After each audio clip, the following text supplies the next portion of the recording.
I'm about to go investigate, bro. Ladies and gentlemen, we're joined by my friend, my companion, my duo, a staple to the Call of Duty scene.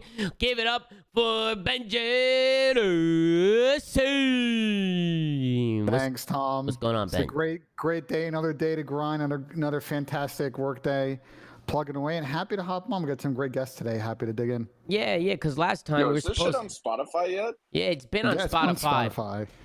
Oh, let's go. Fucking big shots here. Welcome to the show, Crim 6. It's always a pleasure. We're already off the rails. We're like, thank you for joining us. Thank you for joining us. We also got 20 Clayster. seconds in. We got Clayster joining us as well. What's going on, Clay? Yo, What up?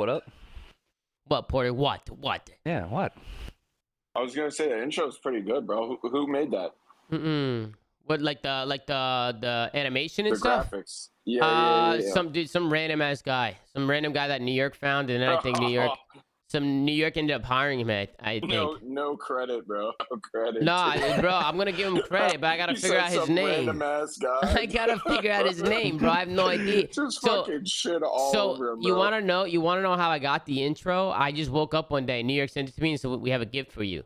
And just sent it to me. They didn't tell me who made it. They didn't say anything. They just sent it over and just sent it to me. And I was like, oh, shit. Like, thank you. Like, I really do appreciate that. Yeah, I can find out what the guy's name is. I can find out what his name is.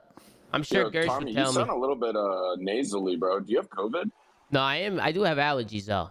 And I do naturally just sound nasally sometimes. Dude, if you have bad allergies, man, do you have bad allergies, Tom, or no? Yeah, I have really bad allergies. Dude, yeah, right now I have them. I've had bad allergies for a long time, like 2 decades pretty much, and they would, like, when it came like fall and spring, I was miserable, dude. Like puffy eyes, kind of like sneezing all the time, you know, all the allergy stuff. And I went and got a test done, and I've been taking these drops, 3 drops every day, bro, for the last 3 years, and you have to do it for only 4 years, and I haven't had one bit of allergies since I started taking them. And it's a little expensive, but if you don't want to have allergies ever again, go get it done, and it helps so much, man. Hey, what does this say it again? An allergy test, and you get like drops. And they tell you what, like, you know. Yeah, dude. Okay. I'll have to find the picture for you. I tweeted it. It was a while ago. I was allergic to everything outside. Interesting. Because you and I have had this conversation when we were both living in Austin, because people in Austin know, bro. Exactly. Heater allergy, you get smoked. GG's. Like, so I have that problem, man. It's like seasonal allergies for me, like. Well, listen, I want to give a shout out to the guy who did make the intro. I got confirmation that is at Raging Styles. I'm dropping it in the chat. If you guys want to go check him out on Twitter, go show him some love. But he did end up making the intro for the flank, which is kind of crazy. So make sure to go show him some love, because that intros came a long way. We also got a new intro in the making. We'll see how that goes. I'm not sure what that's going to look like, but, you know, I'm excited to see it. Shout out to whoever's making a new intro. But we can get started with this show. I wanted to get you guys on because last show, you guys didn't show up because Ben thought you were showing up, and apparently you guys never confirmed. So what the fuck happened? Pretty good with JP. No, JP did a good job, man. I went back and rewatched it the next day. Yeah, people always like to listen no matter what we're talking about. And JP honestly is a good speaker. Bro, are you in your Porsche right now? Did you just skirt around the corner? No, man. It sounded like you just drifted a corner. No bullshit. What the fuck was that? Right now, bro. But listen, I got I don't know. Yeah, go ahead. No, I was gonna say I got a post on Reddit, because people thought you guys were coming on last week. So it's for Clayster and Neptune, but you guys can answer these questions. A lot of them are just mainly for you, Clay. So there's a lot of questions here that people want to ask. But first and foremost, I just want to talk about the team, man. How do you guys feel with the team? How do you guys feel going into next year? You guys played Vanguard a little bit. How do you guys think the team is meshing with the game?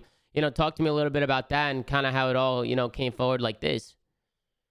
And I was involved a little bit. I mean, I'm stoked. I'm stoked, man. I'm happy, honestly, to be team with Porter again. You know, to have a team set at the beginning of the year. You know, because like all the stuff that happened last year, man. Like the first 2 weeks of the game, it was me, you, Tom, Mac, and Haggy, and then we played with Sim instead of Haggy, and then instead of you, we played with Khan, and like, you know, we did like the first 4 months of the game. It was a rotating door, right? Mm-hmm. And Tommy threw. I remember that, bro. And it was stressful, and we struggled to like lay down that bond. Like people forget that Paco didn't join until season 3, right? Like stage 3, right? He didn't. So like, you know, that having that chemistry through the off season and through, you know, playing other games and then playing those S&D tournaments at the beginning of the year where you're all really like getting close and winning close matches and kind of figuring each other out. That stuff's important, and I'm excited to just have the team set like now, right? Like we're good going into the season. Everyone's going to be moved here. Everyone was going to be everything, you know. So it was. That's not an Intel stream or anything. It's like we played all those S&D tournaments with him. Like he was filling in for us, and it was kind of like a half tryout thing as well. See if we could use him in a sub role or an analyst coach. We were role or streaming whatever. every day. They don't. I don't think they remember. We were playing with Parasite in the beginning. People just have bad memory, I guess. Yeah, I mean, listen, we were playing with him every day for like a few days, and we were trying different people out. Yeah, we were changing people up. We were trying different things. You guys didn't have an actual set roster? No, because Paco was overseas and couldn't get here yet. Visa issues, and we didn't know who our fourth was going to be, and we were trying to get Jay. We were trying to get yeah, Jay was a big one. F3. F3 was like the main one. Yeah, we were wanted pushing, F3 bad. We wanted him, and honestly, F3 wanted to come to us bad. He was dying to get on our team, dying. But they didn't. Obviously, Florida didn't want to get rid of him because it's F3. So that whole process just became really, really difficult, and then ended up falling through. And that's when we started just, changing up players around and seeing what the fuck happened there. But, bro, I remember in the beginning, Parasite was doing his thing, too. It's not like he was getting shit on or anything. Like, he was doing his thing. We were having fun with those S&D tournaments off the rip. Yeah, it's a good time, man. And, Bro. What, Porter? What's going on? Dude, if they run those tournaments again, man, and I swear to God, dude, I'm going to fucking bitch like a child on Twitter, dude. Why? I got invited to, like, 2 of them, and one of them was my own. Like those fucking all the like org tournaments. Yeah, the org tournaments. But you didn't like those? Yeah. No, because I only got to play in 2 of them. Why? That's your fault.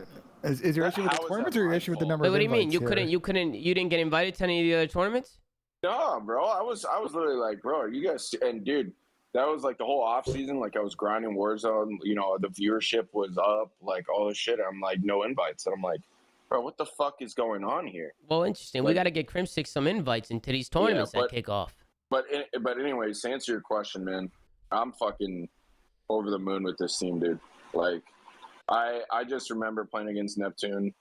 Like, dude, he would literally, like, I would literally just play against Florida and be like, bro, this guy single-handedly winning the whole, like, the fucking map for his team. Yeah, he's and good shit as like fuck. that. And like, and the thing that me and Clay sort of talked about during the season was like damage and shit. And like, dude, Neptune puts in like team shots like that. That was the one thing that I noticed that like you don't see it because that's like it's like a Halo mentality. It's like a Halo, like if you're not fucking team shotting, like you're not the fucking superstar of the team. Yeah. Like everyone has to be putting in team shots and shit. And you can't just be looking for the cleanup kills. Mm-hmm. And I know people try to do all that shit. And it's not even like what Porter, like what when people think of team shot, they think of like 2 people posted up and they're both shooting, like one dude running on the open. That's not we're saying like just shooting at the same time as your teammates, like working with your team, just working with your team. It can be in any situation. You're both in the hill staring at the same angle, or somebody's shouldering something and starts like getting shot, and you chat or you're completely fucked, and you need to make a guy weak before you die. You need to put shots in instead of just trying to run and stay alive, or throw a splash, or like put 2 bullets into him before you die. Yeah, he's just annoying. Chat said something about crossfires. It's not just about crossfires, but it's the other flip side of that when you're taking map control, not just when you're holding map control. Exactly. Yeah. And then you also got Paco too. He's gonna be partnered up with Paco, who I mean we saw what Hydra could do this year. How are you feeling with him, Porter? Because I know do you know much about Paco or no? Bro, that guy's a dude. I played Vanguard a little bit with him, man. I dropped 100 kills, right? Sweating. Sweating my ass off. Chair smells like shit. I'm streaming. I'm going hard, bro. I hit the back button, dude, and he's got 130 on 130 ping. I'm sitting there like, what the fuck, bro? Yeah, no, those are the best players, bro. The players where you're frying, you're like, holy shit, and you hit the back button, and they're doing better. Dude, in Vanguard, we had to tell him to take off dogs because he's crashing the fucking lobbies, bro. he kept getting dogs, and he would crash the lobbies. I'm like, Paco, I think the dogs are crashing the fucking lobbies. So you gotta take it off, man. Nah, he's a fucking beast, bro. And there was only a in terms of building a team, right? Like when you have a player like him on your roster, that's just like at the top of the talent and what he does. It's super hard to go away from that, and to like you think about how can you make this work in terms of like rounding the roster out with like high level talent players, right? Just like from top to bottom. And so we putting the team together was like involved a lot of like different people. Like probably a dozen, 15, 20. Like there was a lot of people I that know, were I in saw conversation. And it was just, I'm just like glad that I ended up with a roster that I'm actually really, really excited about. You know what I'm saying? Yeah. Like it could have, if we didn't get, like, if this team didn't come together, it was looking slim, my brothers. Yeah. No, dude, I was trying to like, you know, I want to play Clay, but at the end of the day, like, you know, if Clay was in my shoes too, he'd be like, you know, I need 2 good subs. At the end of the day, I need 2 good subs. Mm-hmm. And there was like a whole bunch of teams, like potential rosters and shit, and I'm sitting there like, dude, I want to go to whatever team has 2 good subs, and preferably it's fucking New York. So I just told New York, I was like, yo, get Neptune, like, worry about me later. Like, if you build it, they will come, you know? Yeah. Type shit. And that's literally what I told New York. I was like, you get Neptune ASAP. Like literally ghost me. Don't even fucking talk to me. Like, talking to me right now is a waste of time. Like, and there was definitely like in the terms of like, so obviously I was on the team the whole time, kind of trying to figure stuff out and seeing who was available and who wanted to play here. And there's, you know, a couple players who were literally just like trying to get leverage, like trying to get New York to give them numbers so then they could go back to their like own team and be like, well, here's an offer I got for this much, you pay me this, you know what I'm saying? Mm-hmm. And so once we weeded through everything and really looked at like the short list of players that wanted to play with us, that we could go out and get for, they're like, dude, the buyouts are insane. Like if the community heard some of these buyouts, they would be floored. Dude, wait. Dude, I want to say one so we had bad, Alex Rubens I want to say one so bad, dude. And talk about the whole Reese Vivid situation. Yeah, that's kind of what you're going down the lineup, Craig. Yeah, and it's just like, no, I'm not going. Oh, well, go ahead. No, it's just like, so once we figured it out, and it was kind of like, all right, these are the players that I want to play with that I think are good fit for playing with me, and we can work Paco in like this, and it came down to it, and I was like, all right, Krim says he wants to play with Nep, so Neptune, how do we get you to commit like 100%, right? And he's like, if the team is me, you, Paco, and Krim, I'm down 100%, and I was like, all right, bet, and it was just like done right there. Yeah. You know, like there was a lot of negotiating and a lot of this and that and the other, and it came down to it, and in the Nep was like, if my sub duo is Paco and you and Krim are my ARs, like, I'm down for it right now. And so we're like, all right, let's make it happen. And so I like that. I like that he was just so down too. That's always good too when they're like they're not doubting anything. You know, they're like, yeah, bro, I definitely want to fuck. Yeah, that's the best feeling ever. Like when people really want to play with you. Because that was the thing for me. Like it's important. Yeah, I just always had teams where I could tell there's just people on the team that just wanted to do other things with the team or just felt weird or like they're like a respect thing. You know, so clearly the guy respects you if he really wants to play with you guys. And it was difficult to fucking get the guy, wasn't it? Because it's not easy to pull players from teams where, I mean, in this day and age, bro, if a player's on a contract on another organization, it's hard to grab him. Yeah, and shout out to New York for going the lengths they did. I mean, look at the pickups that they've made over the last couple of years. I mean, they've really gone out to try and bolster their roster and bring in fans and get the skill level where it needs to be and to do what like last year they were dealt a tough hand with all we had to deal with, right? And it sucked, but for them to still come back out of it and be like, all right, now we're going, you know, full throttle ahead, right? So it was difficult, and they are going out on a limb and kind of trusting me and Porter and the rest of the guys and Bobble and JP and all that. They're trusting everyone to make it worth their while. So we're hopefully gonna put it all together for them this year. Yeah, respect to NYSL for that. I'll back that up, Clay, because from my personal experience, right? So year 0 of the CDL, when I was on the face side and Tom, we were dealing with sort of the player transfers out. New York was probably the easiest team that we worked with. It was like a very simple transaction. It wasn't a lot of back and forth. They were willing to play ball. So they're big time. I kind of had a lot of respect for them in that situation. Yeah. Yeah, when I saw the goats, Porter, what were you trying to say before? You don't want to say it, Porter? You don't want to say it? What you were trying to say? You keeping it to yourself? How much was your buyout, Porter? That shit was like $500,000. No, I literally was like, I'm not gonna talk about that, bro. Nah, he's teasing, bro. I was trying to bait him out, bro. Nah, my shit. I mean, it was a lot. It was a lot. Here's the thing, right? Here's the thing. It was unrealistic for the market, but it was like completely like that was what I was worth. You know? Yeah, because you're under a contract, you're getting paid a certain amount of money. Like they want to make money back selling you. Like you're not gonna go for cheap. You're the most winningest COD player of all time. You don't just bring a player with Crimsix. You bring a lot more than just a player. You bring somebody who's been around. You bring a brand because, you know, even just the term Crimsix C6, like that's a brand in itself. You know, that shit alone is worth money to bring onto your team. So it's not cheap. It's never cheap bringing big time players over. So you got to give credit to the New York Subliners, man. Computer. What's up? He's going to his computer. Oh, you're getting on your computer? All right, go do your thing. Go do your thing.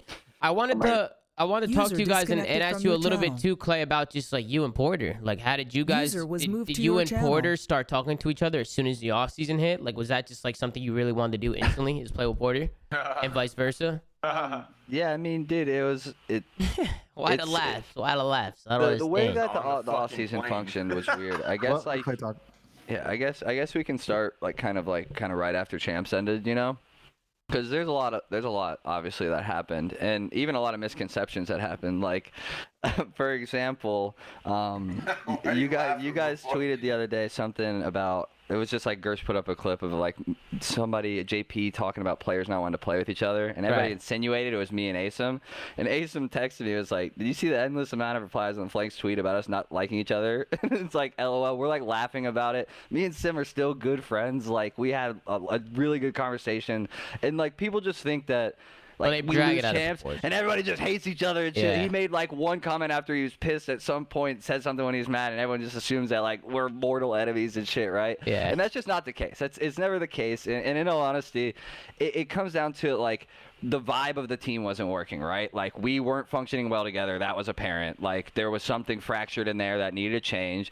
And so we made changes. And I told New York straight up, I was like, you know, if you guys want to sell me somewhere or trade me somewhere or whatever, like, keep your core three or whatever you want to do, like, you guys kind of make decisions here or let's figure something out. And then they came back to me like, let's figure this out. Sim had kind of already decided that he was going to be playing with like Pierce and Hook, like by the time I really got to sit down a couple weeks later and like talk. And so at that point it was like, all right, well, we need to figure the rest of this out. And me and Porter were actually on the same flight home from champs. Like, we both left early. You guys flirted. So we got knocked out early. So we talked a little bit there, talked to the airport a bit. Ender was with us, and we were all just kind of, you know, shooting the shit. And kind of conversations went from there. And what is so funny, Porter? I don't understand. Why? Is it because Ender was there? It's funny because we're all in the same flight and shit, all in the same row. You know, we had the... dude, I took a picture of Clay. Like I was on the other side of the windows, right? And there was a middle section, and then there was 3 seats or 2 seats, whatever. And I took a picture of Clay, and dude, Clay's face was fucking priceless. It was like, dude, that's a terrifying text when you look at your phone, right? And you open up a picture and you look at yourself, like you're looking at yourself in the photo. That was terrifying. It's terrifying, dude. Wait, so you didn't know you guys were on each other's flights? It just happened to happen? Okay. No, yeah. We both got knocked out and left early. So you guys talked about teaming on the flight? Yeah, but like... Did you guys sit next to each other? No. So at this point, nothing had moved team-wise, right? So we weren't talking, like, we had been obviously trying to make something happen, and that's already been talked about a bunch, you know, where there was a potential offer and yada yada, but obviously it didn't make sense for New York at all, yada, all that shit last season. But now it's kind of like, all right, what are you doing? What's going on? And at the time, you know, Porter's thinking he's still an Empire, right? Like, all that stuff hasn't really gone down yet, all yada yada. So nothing was really. Bro, this guy, he's like a little kid, bro. Dude, he can't be like serious, this fucking guy. But yeah, no, you're right. It was just wanting to reunite, man, and trying to figure out any way. And you know, that didn't even come to fruition until the last second, kind of right on the goalpost, where I think everybody made the decision on where they were going to go. Teams started settling, all that stuff. And so conversations were really like brief in terms of like what we wanted to do, you know, or like how we were going to do it. It's like, yeah, let's just see what the numbers look like, what orgs decide, who's available, who wants to play, yada yada, and go from there.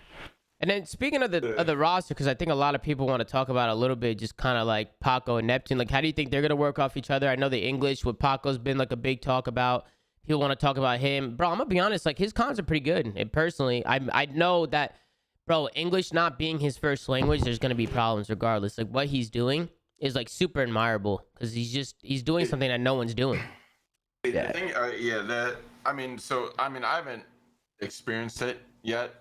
But I think Clay, the situation he was in last year, it's a little bit different because like back then, like you guys were already on the struggle bus before you even got Paco, right? Yeah. You're already in like a mindset of like what the fuck, and then you know you get someone who's like a godlike, but you know he's not speaking like fluent English and shit, and it's like now like Bro, I'm telling you, like that shit. I'm gonna find it fucking hilarious. Like I'm gonna be laughing, like Are you? bro. I've teamed with. I hope so. Okay, Tommy. I have experience in the matter, right? My Battlefield team. Here we go. Oh, dude. Here we go. Battlefield. Get the fuck out of here. So the FaZe Overwatch team, right? Yeah. That was my Battlefield team. So I had a French guy, I had a Spaniard, I had a Russian, I had a Ukrainian, I had an Estonian, I had a fucking something else. Yeah, bro. But it was dude, it was tears every single day. Funniest shit in the world. But anyways, here's the thing. If you're godlike if your whole team is like godlike and really fucking good, then dude, this shit's gonna be fucking comedy. But it's like if you're actively trying to be like, our team needs to get better constantly, like we're not good enough, then it's gonna be frustration. You know what I mean? Yeah. But it's like that's why I'm like sitting there like we gotta be going 110%, the moment the game drops. Well, the reason why it works with Paco is because Paco's just a smart player. Like when you play with Paco, he's smart. He's not dumb. He might do some things because of the English that throws you off, and those are things you're obviously gonna have to work on. But he's already got a year under his belt. I know his English is getting better. His English isn't even that bad. And I'm watching Squid Game in English. There's shit. There was some moments, right? Like let's not kid ourselves. Like I was there all last year, and like obviously there's some moments where like in the middle of a really high pressure situation, he didn't understand a really important call out, right? And like that's just gonna happen. And like I couldn't even be mad at him because it's like, dude, like of course, like it just sucks and it's gonna happen. But getting all of that down, having a whole year in the system, and I think last year he wasn't really set up for success in the way that he was like moved here and how his day-to-day life was and stuff.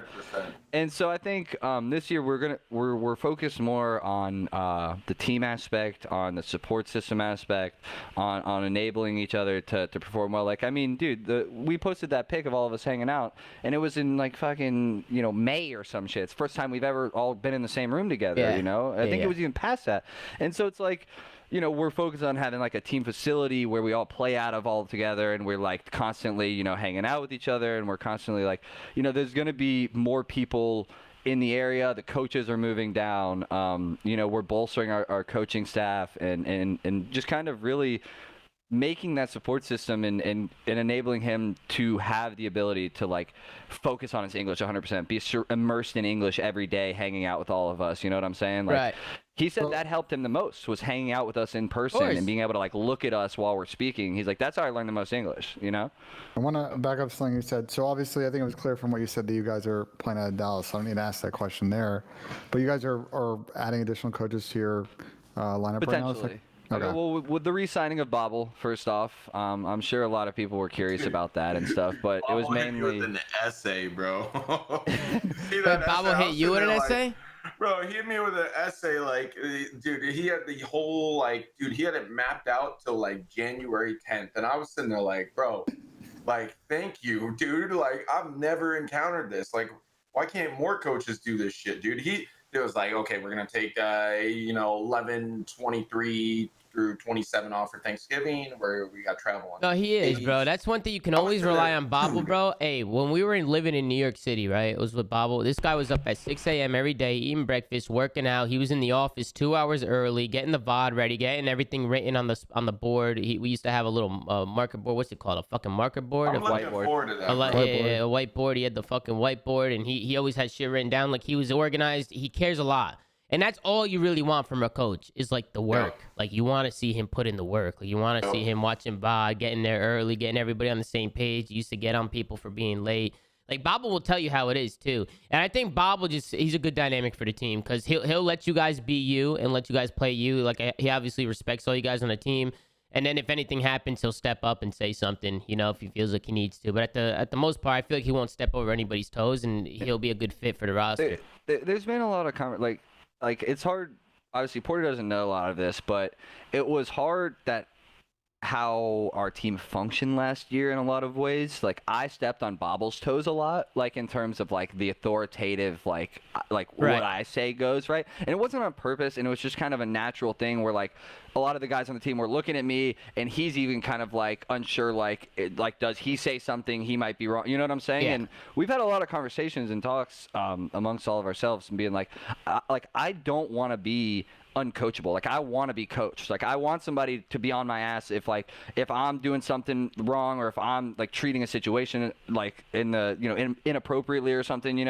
I want somebody like I want to be coachable, right? And so I think kind of having that talk with him and just like giving him that authority, be like, dude, like I'm not gonna resent you or start getting mad at you. I think that's why me and you want to team with each other so bad. Is because like bro, we're so like Clay. I feel like me and you, right?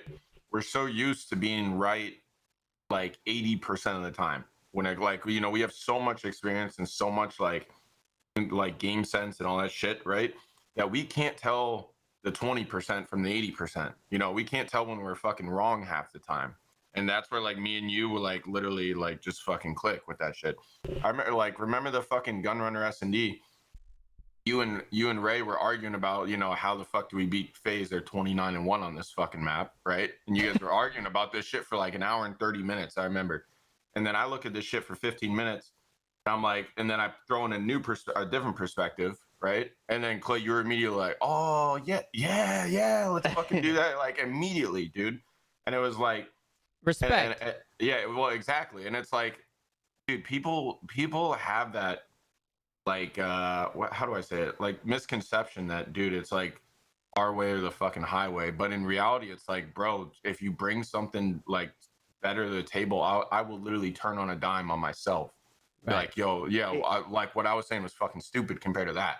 It really comes down to accountability for like your own kind of strategic mindset. A lot of pros just kind of like let other people on the team create the strats and like figure out what needs to be going on. And it's like a lot of people need to hold themselves accountable in their situations. It's like, okay, we're trying to create a strat, but we're third and fourth in line off spawn. Like the first two people are the two that need to be like, okay, this is what's happening. We need somebody to look here. Like they need to direct, they need to lead in that situation, right? And that's like what me and Porter are really, really good at. It's just like every little situation we get into, we figure out like the winning percentage way to do it, right? Or the high risk, high reward type situation to do it. Mm-hmm. And that's what we put out there. But a lot of times, like, I'm an AR. My subs need to be doing that too. They need to be like holding themselves accountable in terms of figuring out their situations. They need to be like on their shit being like, all right, I'm going to need you to do this for me, right? Mm-hmm. Right. No, I think consistency is like the main. I was just gonna say, you're basically just saying you fight out the best way to play the game consistently. Yeah. So every time you get on, you're getting W's. Yeah. And I feel like that's why, dude. I feel like that's why I was a shit main AR, dude. Is because you're always in the back of the pack. You can't like a flex player, dude, is like a fucking glorified like gap filler. Yeah. And like, dude, I like last year I felt like I couldn't fucking make those calls. I didn't have all the info, You'll be more in the mix. Yeah, we've talked about that on the show. Like, if you're main AR and you're all coming last off a spawn, and the people in front of you aren't making the right plays, like, good luck, brother. Like, you're being thrown to the wolves life after life, and you're just in the cycle. And somebody asked in the chat, they said, who's going to be the IGL for the team? I think it's going to be both of you guys. I don't think everybody. There doesn't need to be like I've said this before, and I've gotten cooked for saying this. Cooked. I've seen fans cook me for it. I just feel like the IGL is like that term, the in-game leader, like the IGL in COD is like so overrated. Like I feel like everybody needs to speak up. Everybody needs to be able to do anything. Facts. Because there's not one thing like there's not like, so say I'm in a position where I'm blind the whole time, right? I don't know what's going on. I can't tell my teammates how to accurately play the game 100% of the time. You know what I'm saying? Like if I'm the IGL and my only job is the IGL, I can't accurately tell you 100% of the time what to do because I don't know the situation. I don't know where the enemies are in relation to you. I don't know your one shot. I don't know your ammo count, like all that stuff, right? And so they're like the IGL stuff, like on one hand, is impossible to do. It's broad strokes, right? But everyone should know the broad strokes. It should all be the micro stuff in game, which means everybody should be talking in game. Right. And exactly.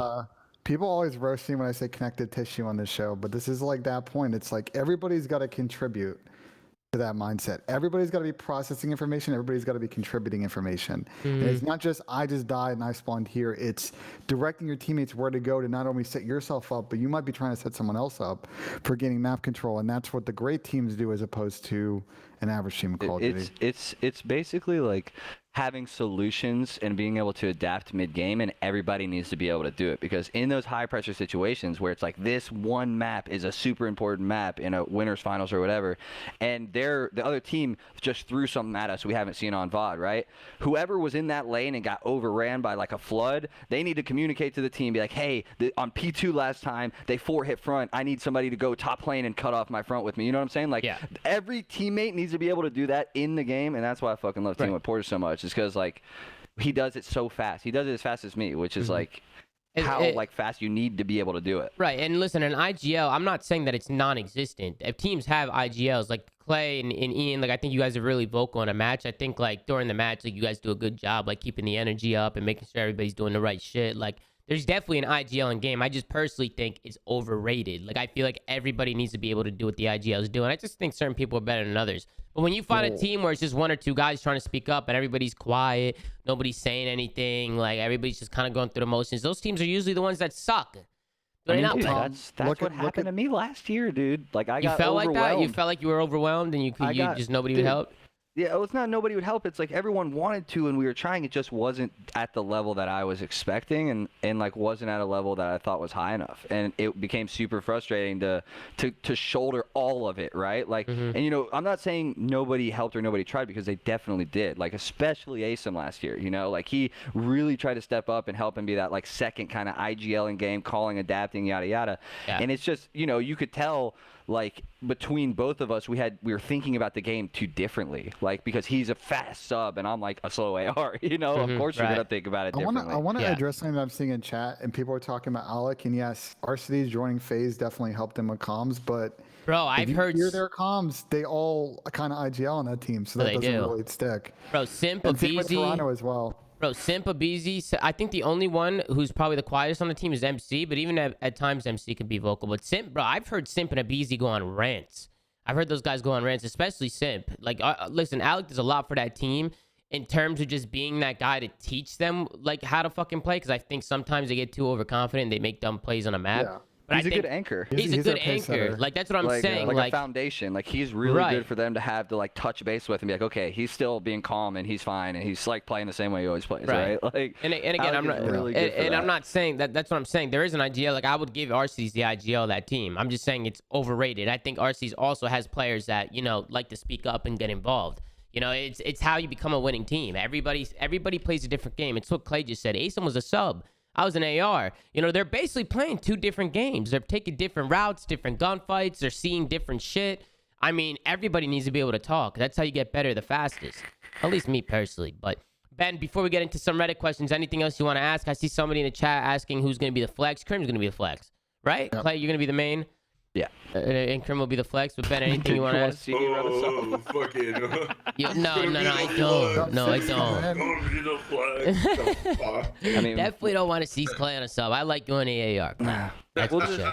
We'll get a really, really good amateur sub as our sub. You know what I'm saying? And then like if we need 3 subs, me or Porter's hitting the bench. You know what I'm saying? Oh, no, I'm just kidding. Yeah, you bring in who? You bring in your fucking substitute model. Maybe you get your thumb back out of your asshole, Tommy. Hey, you want me to get my thumb back out of my asshole? Go fuck yourself, bro. No, by the way, chat, that was the actual rumored reason why, you know, Tommy got injured. Dude, shut up, bro. You're a fucking idiot. You're a fucking moron. Hey, I'd be a pretty good substitute, though, hey. If you needed somebody to come in, nice fresh hands, hasn't played at all, just been watching, just come in with the fucking vibes. Fool, you are damaged. Listen, I was damaged. Okay, listen. Damaged. Listen, no, not some no bullshit though. He's right though. He's fucking right. Some no bullshit. You're good for a series. Oh yeah, I can play. Yeah, I'm good for a series. It only gets bad for me when I'm playing too much, and when you're a professional player, you're playing every day. I mean, it was just getting worse and worse. Like as the season goes on, it would just get bad. But, I mean, for the most part, if I was just coming in for a series or two, it wouldn't be a problem. I mean, bro, we did the MW at the Modern Warfare Throwback Tournament. Honestly, except for the top 2 teams with Dashy, Cell, Shotzi, and Illy, and then the Scump team. Bro, we shit on everybody else. I was shitting on them. I mean, listen, if I came back, I'd be top 6. Forget it. Let's go into some Reddit questions. Let's go into some Reddit questions, bro. Let's see what people came up with, bro. Listen, in this Reddit, it's all going to say question for Clay or question for Nep. But I figured a lot of these questions, you guys can just answer together. But somebody said, who were some of the other players being looked at as a second SMG, and what ultimately led to deciding on Neptune? We already covered that. Yeah, we pretty much covered that. I mean, I'll fucking throw out I mean, he names, didn't say right? who. He didn't throw out names of other subs. Yeah. There was a lot of subs we were talking to and flexes and just people in general. I mean, the list became shorter once a lot of people were like, I'm staying on our team, right? So, like, you look at them right already. It's like FaZe, you're not getting any of them. Minnesota decided they were sticking together. You're not getting any of them. Dallas, we knew who was staying. Yeah. Yada, yada. So you kind of, like, realize, all right, there's not a ton available like that are top tier, right? Like that I consider up there on the level of the top sub duos, right? And so we immediately hit up Envoy, obviously, trying to make that happen. And I think he wanted a more secure team because right at the time we didn't really have a fully rounded out roster at all. And so Envoy sipped a little bit of juice and liked the flavor. No. This next is there we Oh, Jesus Christ. Tyler, Vivid. He's just only sketched me twice. Damn. I'm going mobile though. Yo, move me. All right, bro. All right, Jesus got you. Christ, bro. He doesn't even know what he wants. I really like Draza. I think Draza's really good at what he does as a flex player. I think he's one of the few true flexes like that are of the new crop that are kind of coming up. Yeah. Before Porter was like I didn't even know Porter was coming. I didn't know if Paco was staying or Nep or who. Like I was still just trying to look at all the players, right? So there was quite a few players, but it was all at the same time. Like we didn't make a list. Like I want this guy first and this guy second and this guy third. It's like let's extend, like reach out, see who wants to maybe come here, what we can maybe form, because a lot of people don't realize like Rostermania is in the air and everyone's always like, oh, like this is how your rosters leak. Everybody knows. All the players know because we're all forming about 100 different rosters every hour. Yeah. And we're constantly on phone calls and shit changes every 2 seconds. Right. And so we're constantly just like, how about this roster? All right, let me call him. And you call him. He's like, no, I'm going here with these guys. And it's like, well, fuck. All right, let's call those guys. See if they want to sketch and come here. You know, like it's comedy and it's chaos, bro. What's up, Porter? Clay, do you mind if I ask a question about, because I saw it in chat and came up with the second sub, and they are sort of, did Mac decide to leave? Like what was sort of his sort of participation in this whole offseason exercise? Honestly, so I can't super speak on it. That was like came from kind of like an org decision. I think it was more so like he didn't really want to stay, and it was kind of like the contract was, hefty because of the first year and stuff like that, and it was just like a decision that came from the top that it was like, oh, he's going somewhere else, and I'm like, okay, like whatever. Like that was not really something I was involved in discussing, or even in like that had happened by the time I even came into the conversation. Yeah, I mean, sometimes the players don't control it. Sometimes it comes to something bigger and better. Somebody said question. There was an era where that wasn't Ben. the case, but there was an era where players went to the org and said, "This is our team." Oh yeah, right. Yeah, it's a much more collaborative effort between the org and the players now. Like sometimes just the org. People were talking about Sib. Somebody said, "What about Sib?" You guys were talking about Sib a little bit, right? Dude, yeah, we talked to Sib. We talked to John. We talked to anybody that you could, really think that we should have talked to. Even some players who are locked up on their teams now that you don't think we're talking to teams on these teams that quote unquote stayed together. A couple of those players we talked to, what I'm saying? Like there's a lot of people that in those situations, and that's not like a sketch thing or like a bad thing. It's players at the end of their contract seeing like, hey, can I go get 500K somewhere? You know what I'm saying? Yeah. Just being obviously not that much, exaggerating a bit, but that's good for your brand. That's good for you as a pro player, bro. Is that kind of thing, is looking out there, seeing what's up, seeing like where you could go when you have the freedom to do so. I see somebody saying, what about Cammy? Cammy was one that a lot of people wanted. Bro, Cammy. I'm gonna be honest. Cammy fucked up. He resigned. Cam, I know. He resigned a contract. He resigned his contract in the middle of the season. I think he resigned to something new, and he was just locked up. I mean, Toronto's not getting rid of their superstar player. If anything, if that Toronto team wanted to change, I'm sure Cammy loves his team because they're a good player or a good team. If they wanted to change, I mean, they would build around Cammy probably. because of how good he is. So he was locked up, but a lot of people, Optic wanted him. I think it's public information because of that site that, like, on the CDL thing where it showed people if they were unrestricted or restricted or whatever. I think his contract was up, and like I reached out to him and hit him up and was like, dude, I would love to team with you, but like, you know, coming from like a real standpoint, you guys on Toronto should all stay together, like, because like y'all are one of those teams that is so good together because of you being together. And I'm like, coming from like a competitor standpoint, I want you on my team, right? But like coming from like a real standpoint, dude, don't make that decision. You should stay on Toronto. I straight up told him that. Yeah, I mean, Toronto fits him good. What's up, Porter? Dude, I hate this shit because I know that you two know. I don't know if Ben knows, but I know that I'm not playing stupid. I'm just no comment on this shit right here. What do you mean? No comment, what? No because what? I know that you know, Tommy. I know. Are you talking about Cammy? Yeah, I know that you know. All I know, said no comment. All I know about Cammy is that. So much for the no comment. At this All I point. know about Cammy is that he re-signed. That's what I'm pretty sure. I thought he was locked up, unless I'm missing something here, but I could be wrong. Yeah. Next question. All right, next question then. I don't know what the fuck you're talking about. I'm not playing stupid. This question was for Neptune. You guys might know the answer. Do you have any other offers, and what factored in the most when it came to picking New York? I mean, in terms of him picking New York, I don't know if you guys can answer that, but I'm sure Neptune had other offers. The one thing with Nep, bro, I know he's got to be sitting there like, yo, Porter's different, bro. Dude, no bullshit. Dude, I don't know if I can say this, bro. I don't know what, bro. Now you gotta say it. This is like the wait. third I time can't you say it, right, Clay? You know what I'm gonna say? The 4 minutes thing. Yeah, you probably shouldn't. Okay, I'm not gonna say that. Okay, all right. Well, you say 4 it minutes thing. thing. Yo, Clay, Nep's jaw probably fucking dropped. Wait, you gave him 4 minutes. You gave him 4 minutes to make a decision. Is that what it was? No. Here, I'll text you later. Is it really that bad? I can't.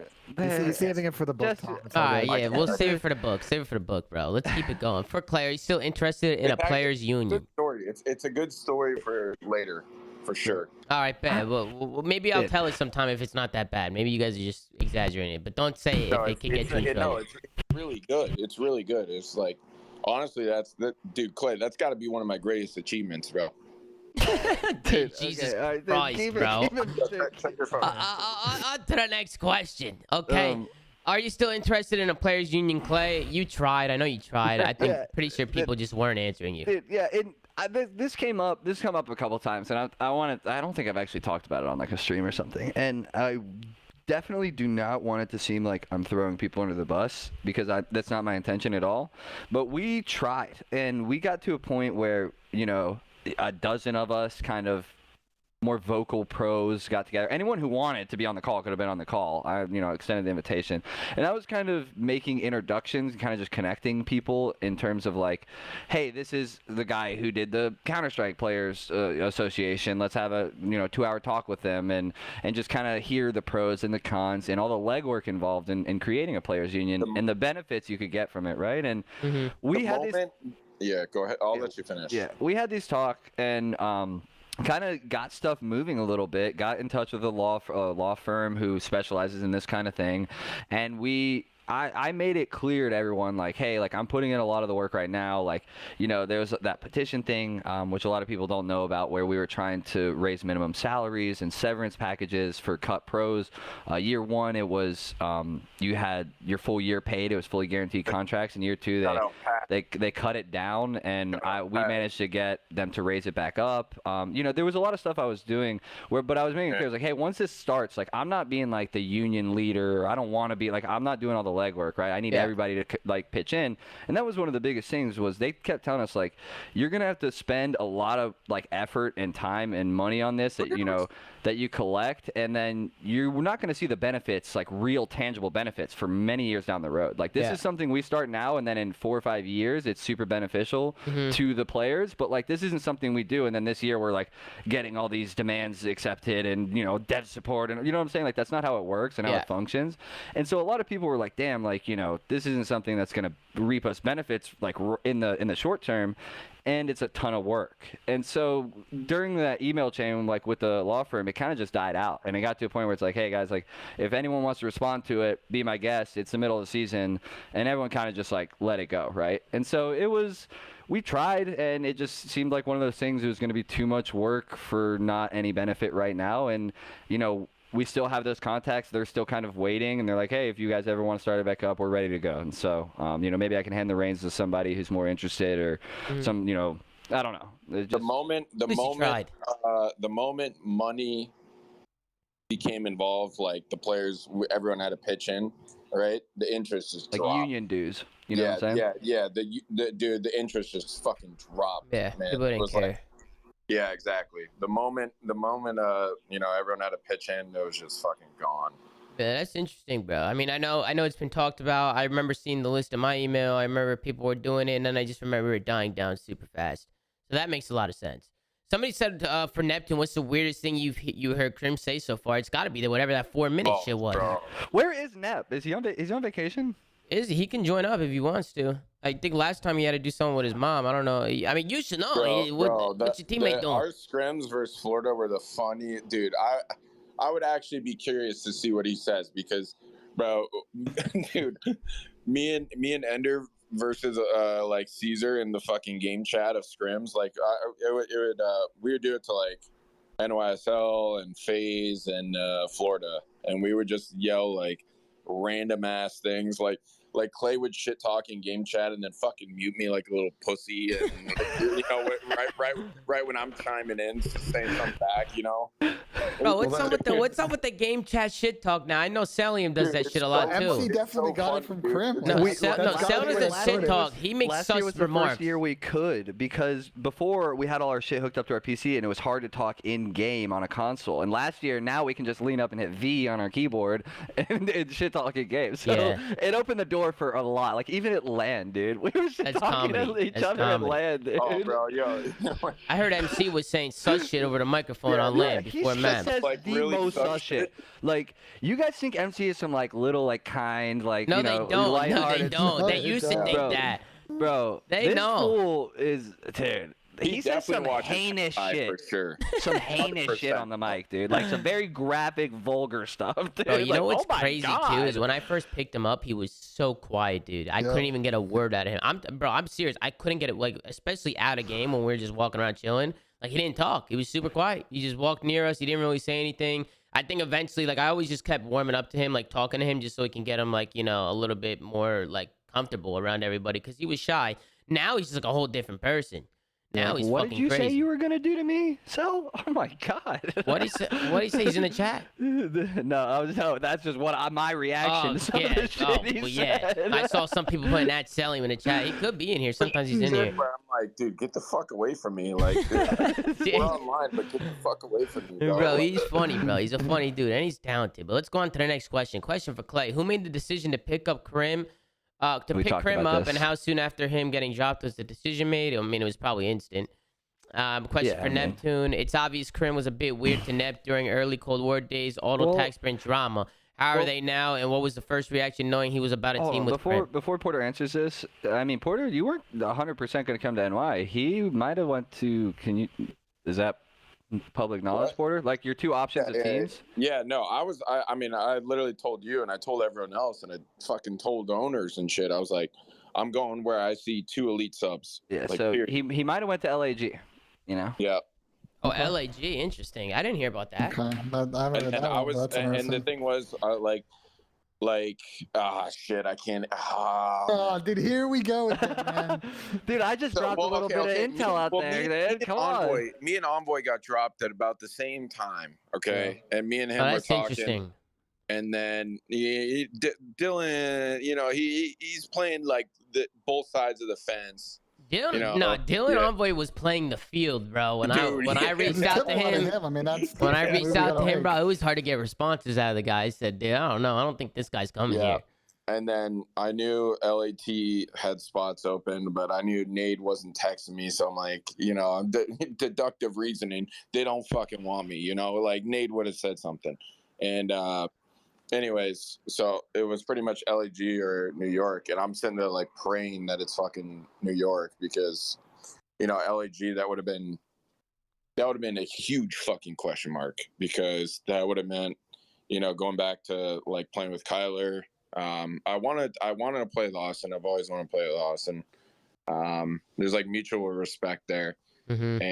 And Yeah, and Nep would have been on that team too. Yeah. I was pretty much like talk to Nep. I'm like, bro, you are fucking solid.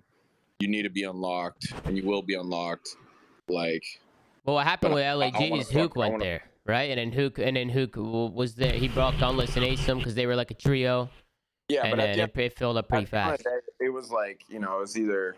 There's a lot of pieces, bro. Like, Yeah, 'cause yeah. then if Porter took, you say, Neptune there, then Neptune wouldn't be here. We keep Ace. You know what I'm saying? Like, how shit moves in that functions. Like, it really comes down to like random people's decisions along the way, right? So like, the roster isn't just like, oh, those three in Crim. It could have been fucking 17 different people in Crim. You know what I'm saying? Yeah. Yeah. There's another question here. People are still talking about the auto tag sprint. I mean, what was that, Porter? You were accusing Nep of auto tag. I remember that time. Was he on auto tag sprint? You guys are probably just cool now. I mean, who gives a fuck now? I mean, I'm pretty fucking sure. The thing is, here's the thing, right? With that Florida team, I don't think anybody fucking told them. First of all, because like each team has a rep in like that chat that no one wants to be in, but it's one person from each team has to be in. Yeah. And there's people in that chat that just don't fucking reply and they don't look at it and all that shit. So Yeah. I didn't really blame them, and I told him, I was like, dude, it's nothing against you. It's just like, it's more to prove a point and shit. Like I've always thought that ATS was fucking stupid, right? Mm-hmm. And like when I got ridiculed for it, like literally on Empire, like in MW, right? Just like it took fucking 2 weeks for people to notice, right? Yeah. And then like once people found out, they were like freaking the fuck out. And then I'm sitting there like, okay, well this guy's doing the same thing, but no one's saying a fucking word, you know? Yeah. And it's like, and at the end of the day, like I think that whole setting is now they like restricted it, right? Like in the actual shit. Did you guys know that? Does the public know that? Like you on the CDL accounts, like you can't. There was. They did something. They did that. They did it on the CDL accounts. I thought you were just talking about Vanguard in general because they kind of nerfed it a We talked bit. about last year. I don't think we ever talked about it in the show, but I saw people talk about it on Reddit. It's on the CDL accounts. You literally cannot turn it on. Oh, wow. Like I didn't even know that. I didn't know that. That's interesting. You know what? If people don't want to get vaccinated, I'm going to fucking get in. I'm going to open up the console, and start typing code. Jesus fucking Christ. You're going to start typing code. Porter, master hacker. Well, how do you feel about auto tag sprint now? You still don't want it in? You still don't want that shit? I thought just at this point, everybody's just going to leave it in and everybody just fucking runs it.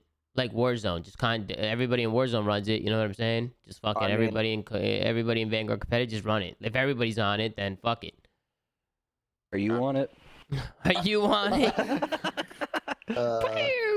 Or Porter, because you seem a little flustered, or you still like? No, I want it. I just want, no matter what though, I want everyone to be on the same shit. Yeah. I see what you're saying. I think the Some people don't even like it. I think, Tom, the way that teams are set now, though, like if you actually kind of sit there and kind of do the whip count, like the votes on how it might go down, I think it might stick if you see how people are spread out this year. Yeah, I mean, maybe. I have no idea.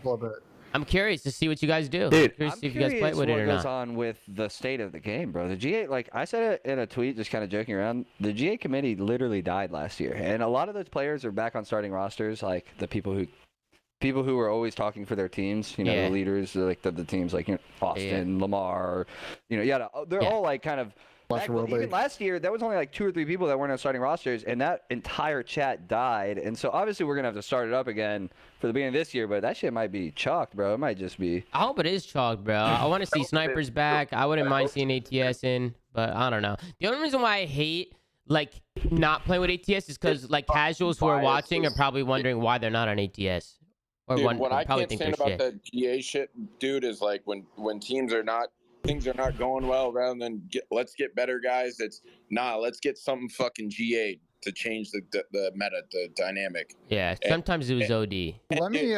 People who disagree with that in the pro community, go fuck yourself, because you know for a fact that's fucking true, dude. Anyone who says nah, that's not true, suck my fucking dick. No okay? shit, suck his dick. I want to keep hearing this point.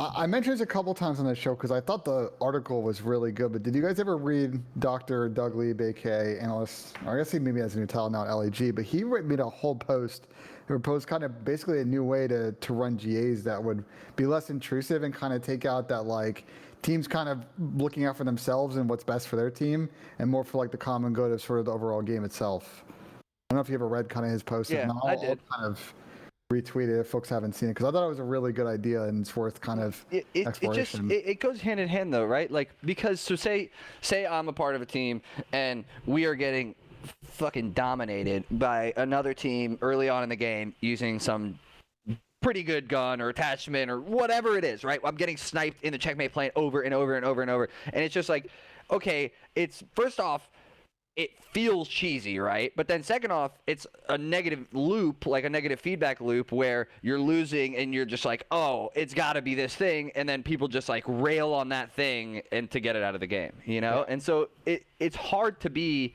objective when it's directly affecting you every day. You know what I'm saying? Yeah. And so every single team is biased, no matter if they say it or not. You just have to have like 7 of the 12 teams be on your side of the bias. Mm-hmm. You know? Right. Yeah. I think what Doug's major point in it is like too often the GAs are like, let's get it out and never relook at it, right? Whereas I think what Doug was trying to go with part of his post, it's like, let's think about it in 1 or 2 week spans. If we want to experiment that, let's figure it out, try it out. Is the game better because of that? Okay, well, maybe let's talk about how it works permanently. And if not, let's revert and go back to the way we were before. Like, it needs to be more of a robust conversation than just people getting pissed because they're getting slid on or they're getting killed by this attachment, and then they'll just get it out because everybody's upset by a bunch of clips on Twitter. Yeah, you know how that goes. I mean, GA's cause nothing but issues, bro. What was that gun in MW that Priestley got GA'd in one clip? The AUG? Was that the AUG. With one clip on St. Petro? Was it the AUG? Yeah, I think so. What, he got a clip and everybody's like, okay, he's got to go. That's insane. That's fucking insane. That is insane. Insane, dude. That's fucking crazy. Every 48 hours for like a month before champs, dude. Yep. You're running different fucking guns. You're running different attachments. Bro, like, I was sitting there like, dude, there's a fucking AUG in the game? Like, I didn't even know, type shit. And I was like, bro, what the fuck are we? And then we just went back to what we were fucking using before, bro. Yeah. So, bro, I think you can understand why the fans just lose full about GAs. Because if you're looking at it from the fans' POV, like things are always changing, things are getting GA'd that you didn't think should be GA'd. Like you could tell that there's just a lot of voices behind the scenes. Wait, yeah, it was the Doug clip. Was it a Doug clip? I can't even remember. It was the Doug clip. And people were like, bro, if Doug's frying with this gun, it's fucking OP. Yeah, it's fucked up, was bro. literally what happened. Okay, Maybe Doug is just godlike. No, straight up, that was what was being said. If Doug can get a 4-piece with this gun, we need to get it the fuck out. That's not right at all. Who said that? The pros. Wait, no. That's what's dumb, Tommy. Is like, I fucking love Doug. Doug knows I love Doug, and it's like, bro, that was legitimately what was being said in the fucking group DMs. And I'm like, bro, this is fucking disgusting what you guys are like saying here. Yeah, no, that doesn't make any sense, bro. Its sensor got a 4-piece. Like, bro, shut the fuck up, dude. Like, it wasn't even using the good attachments either, dude. Bro, Doug is just nasty, bro. I mean, some people just gotta fucking respect greatness, Bro, dude, like, what the fuck, man? Yeah, you know how it goes. Let's go on to the next question. I think we already talked about this a little bit, but this guy's pretty much just asking, like, who's going to be the dominant voice on the team. He linked this clip that Porter tweeted out, repping NYC now, and I couldn't be happier with this team we've assembled. Love you guys for supporting me this long. But this year, I'm aiming to be the best version of myself in all regards, no matter the situation, no matter the opponent. Self-accountability creates confidence. True. This is true. I don't know who said that, but that's true. What, you quoted it from somebody? You didn't come up with that? No, dude, I'm making a joke. I know. But yeah, I feel like we already talked about that a little bit. You guys kind of broke down the IGL stuff. Somebody said, what's up? You got to say something? No, yeah, it's just like, it does a lot having Porter on the team, dude. Like, I'm saying, like, our track record speaks for itself. It blows my mind that people doubt that, right? Like, that people doubt that we can slay. Like, go look at my stage 1 stats last year when I was the slayer on my team before I became gap filler extraordinaire spawn caller. Like, bro, we can. Card was a rainbow, dog. Bro, yeah, rainbow. dude, like, you think we don't know how to shoot straight? Like, or we can't shoot it straight as what, Simp and Abizi? Like, what? Like, we won champs in MW. Like, where me and Krim were probably our 2 best players. So, like, all these people doubting us and that type of shit, bro. It just does a lot for both of us to be on the same team together because we bounce off each other so well. We performed like at our best together. Like, if you look at our track record, like, we've obviously had high points without teaming with each other, but some of our best points have been teaming with each other. And I think we're just going to do that again this year. You got Doug in the chat. Look, you got Doug. Doug, I'm not cooking you. I'm saying he was on your side, Doug. He was on your side. Doug, I was on your side. That 4-piece AUG clip you posted literally got the gun G8, and people were saying in the G8 chat, Doug got a 4-piece with this. It's OP. Doug, you're fucking disgusting, bro. You're disgusting. Yeah, like, you got a whole gun G8, bro, because you're that good. Unbelievable. Like, what the fuck, bro? And then Tony put a bunch of dots in the chat. I'm not sure what that's all about. He can easily join the TeamSpeak if he's got something to say. I remember the clip too, wasn't it? It wasn't Petro. It was fucking. I don't remember, dude. It was, who the fuck Ramada. knows, bro? Yeah, Let's go on. Let's go on to the next question. Somebody said for Clay, favorite teammate that you're currently not teaming with. Oh, wow, that's a weird question. That's a hard. I feel like that's a hard one though. Yeah. Hard question. I mean, probably you, Tom. Really? Where you? I don't want you to say me because I'm here, bro. No, you know. no, dude, I joined New York for you in the first I know you place. did. I know you did. What?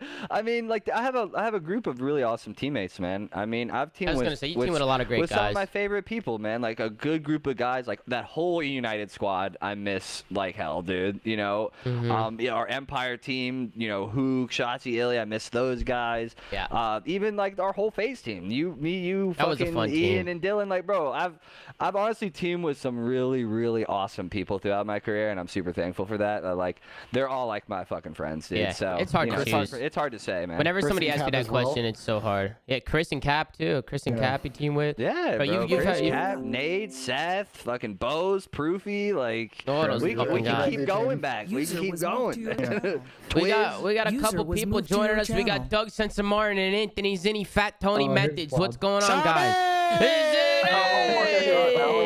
Absolutely. Let me tell you, it's an absolute pleasure to listen to Clay Cap on the stream and say that he was better than Shotzi at MW. Wait, I said at champs. I'm just fucking, honestly, I'm just starting Wait, being. no, What's going on, Clay, boys? Clay, This is what Zinni does, bro. Clay, Come on, MW stirs the champs, pot. you were disgusting, bro. I I remember that. You were know. disgusting. Honestly, I don't even remember it. All I remember is me being on 60 ping and you being on 30, and then. I remember me on Piccadilly All I Search and remember is Destroy, being up- jumping over a wall. He's mad. He's really mad. Hold on. Clay even admitted that was horseshit. We were in the DMs. He was crying, laughing, saying how happy he was about that. Your dumbass can't go to pingtest.com, stupid fuck. Fuck you. Get the fuck out of here with your 1500 by 1500 times fucking Oh, 5. fuck you. Jesus Christ. Porter, who was your favorite teammate? That's a stupid fucking question. After I'm done teaming with people, fuck you. You're the enemy. You know? Oh, okay, so you don't like anybody. Porter's the opposite of me. Okay, so you fucking hate everybody. Now you have bad blood with every single team you no longer team with. That's why. We're boxing them in. What about players that are retired? So they're no longer your enemy. They're not in the field to play anymore. Retired players? It's gotta be Yeah. Damon, right? You fucking miss Damon. It's Damon, Pat, or T, bro. Like, no Yeah. questions. No question to us. Is Pat retired? No, he never retired. He's still alive. Wait, he's still alive. Well, I meant like still alive in the scene. You know, still alive like in his career, not like you know. Everybody thinks I got DC. It could be Pat. I haven't heard a word from that motherfucker. Who knows? Yo, guys, I Might only be have Bro, 30 season seconds. two. Bro, I don't want to say imagine. this. Yo, Porter, hold on real quick. What's going on, Doug? Welcome to the Stop. flank. Thank you, Tommy. I always appreciate you taking me, especially on short notice. I just got one thing to say really quickly. Someone said that Porter's cooking me. I come in. I heard the AUG thing. I get it. So I just want to know specifically. I hope they're listening right now. Whoever the fuck was in that DM, whoever it was, you don't gotta say the names. People, bro. No, I don't even like. It don't matter. Doug, forget It the was talk. all Just I'm beat trying the to shit out of him, Doug. Listen, Forget this is all all I'm this gonna talk. say. Doug, Any of those absolutely. fucking losers in that chat, whoever those pros were, did they ever go 4 for 4 in grand finals? Did they make Never. millions off? Never. They can suck my Never. fucking dick. Thank you. Never, I'm out. Doug. Never. He left. That He was left. a good promo. Oh Okay. my God, Mike, drop, Oh, bro. Doug came in and dropped the Doug for the top promo. promo, man. Yeah, bro, out of Like nowhere. Put some fucking Bro, respect. I'm on not his gonna lie. name, I bro. was texting Yo, Doug the that's- other day because he was Yo, cooking a that's- kid on Twitter. That yo, shit was yo. comedy. Yo, Tommy, you remember when you asked me what is attack mode? That right there was attack That's mode. attack mode, bro. That That's is full fucking speed attack in. mode. Yeah. Bro, there was somebody on Twitter who was talking shit to Doug. Like, he was tweeting him. You know how it is. Like, trolls were tweeting him, and he quote tweeted and start cooking him, bro. Oh, dude, Bro, deep fried someone. And I love Savage, Doug. bro, Fucking I funny. instantly texted Doug. I said, "You're fucking hilarious." He's like, "I'm tired of this shit, man. I'm about to call everybody out." I'm like, "I like that, Doug. I like that a lot. Just keep doing you, bro." He's fucking funny. Shout out to Doug Martin for joining us on the flank for about a minute. Let's go on to the next question. Yo, Clay, Clay, I like this question. This is a good question. Being one of the 3 remaining pros from pre-Black Ops 2, what has changed the most in how players approach the game? Is there any difference in how you approach it, knowing you're on the tail end of your career? How much does the concept of legacy affect your decisions? Well, that's a lot of different questions Like in one. 4 different questions. Yeah, so I'll start from the first one.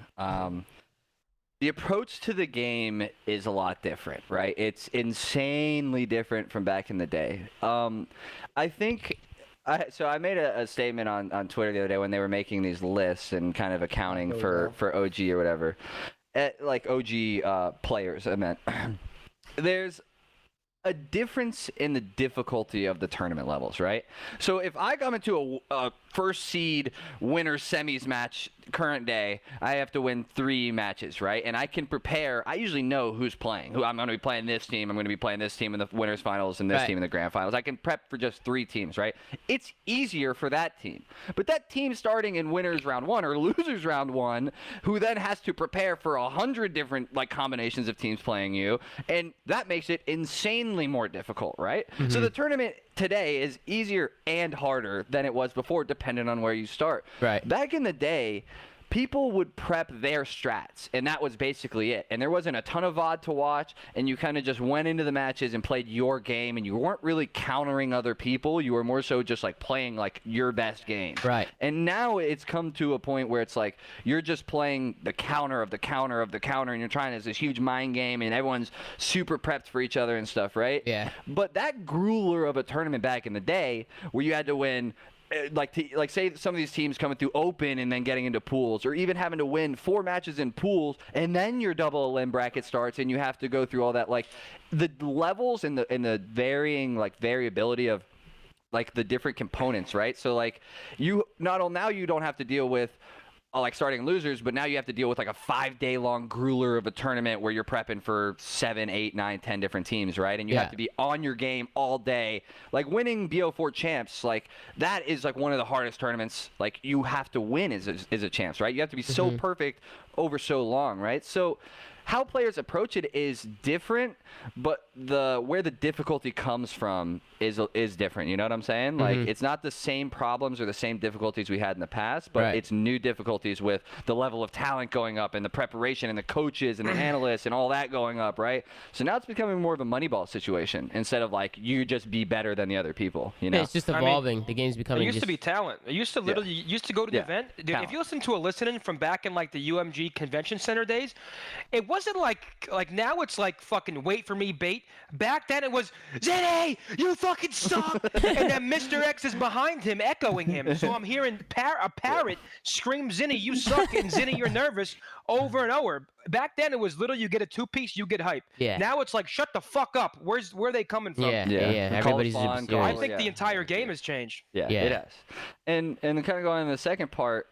Difference in how I approach it. Oh yeah, like how I've matured as a player and as a shot caller and as kind of like how I view the game. I mean, it being like me being where I'm at now, I see the game from a much more like it's like I'm playing an RTS, right? Like it's much more macro. It's like I'm looking from a top-down view where I see the whole map as like a whole, right? And I figure out what's the most efficient way, what's the highest percentage plays, and I see the game in a very like numbers situation now. It's less about the skill and more about like I don't care if I drop a 0.9 or 1.1 or whatever the fuck it is, as long as at the end of the scoreboard we have 250 in hardpoint. We have 6 rounds in search, right? Like I don't care about all that little stuff anymore. And obviously you need like sometimes it's time to focus up and gun some kids, right? Like I'm not saying that's irrelevant, but it's much more of like how do we win and what's the best way? Like if we're not winning, how do we figure it out? Like what is going wrong? What is the issue at hand? How do we fix it? What is like solution oriented gameplay? You know what I'm saying? Yeah. Whereas then- before I was kind of just like, let me gun this kid, Yeah. fuck you, city, like it's Fuck like you. and concept of legacy affecting my decisions. In terms of how I approach the game, no, but obviously like all this is for legacy, right? Like that's why I'm still competing is for legacy and to bolster my legacy, and that's why I brought Krim back on. That's why I have these subs. That's what it's for, right? Yeah. Where was the turning point in that sort of mindset? Like, is there a moment or like an United. event? Okay.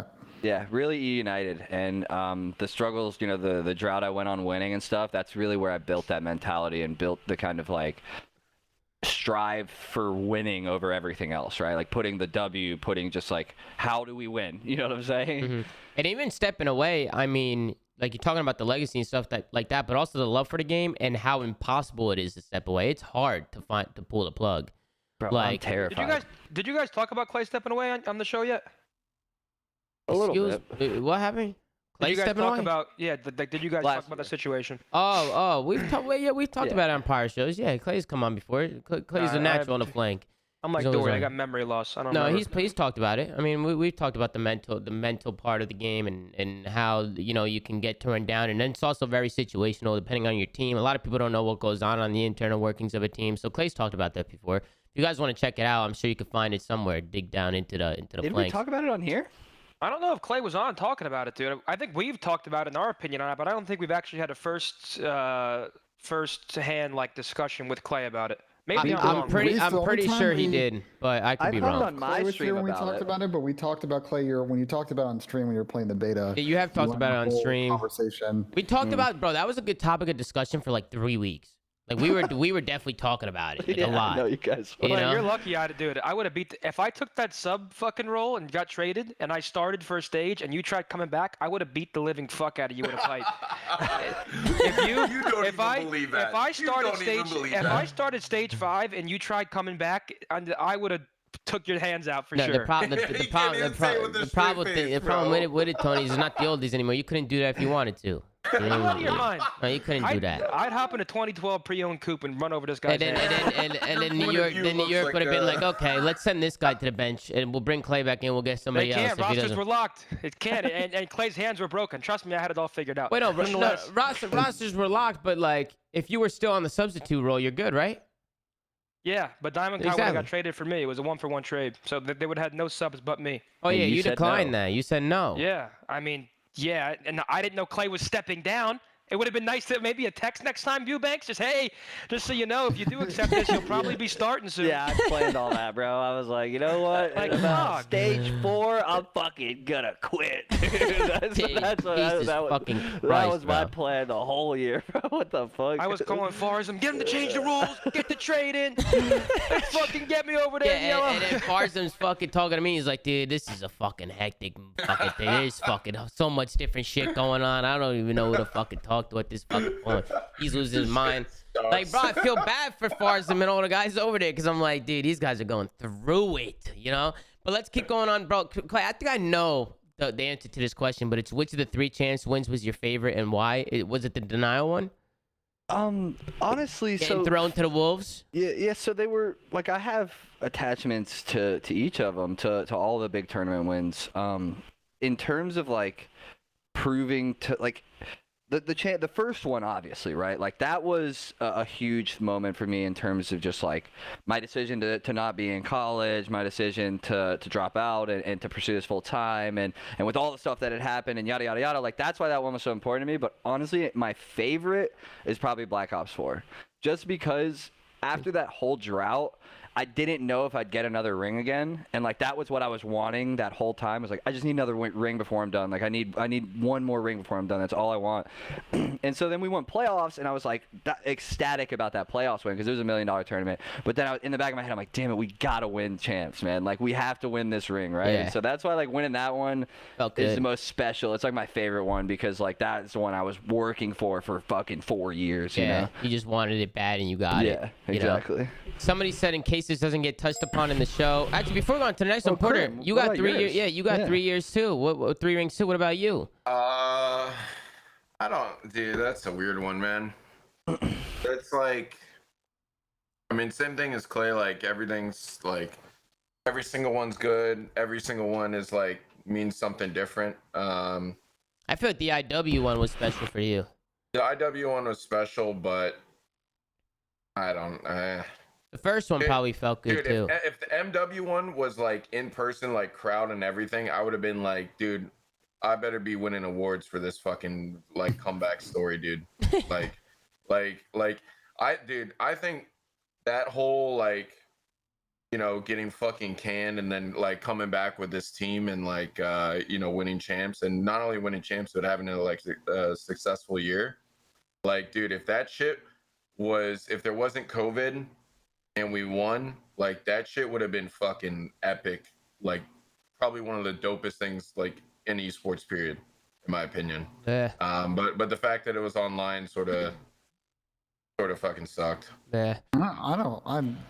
Even if it's online, you guys. I liked it, bro. I hate that Mickey Mouse ring shit. I hate that. No, that's bullshit because you guys won the land before everything shut down. You guys are turning that direction. I know, but that's not my point, Ben. My point is like I think we would have won if it was on land either way, but the fact that it wasn't, like, kind of downplayed how fucking cool that like comeback story would have been.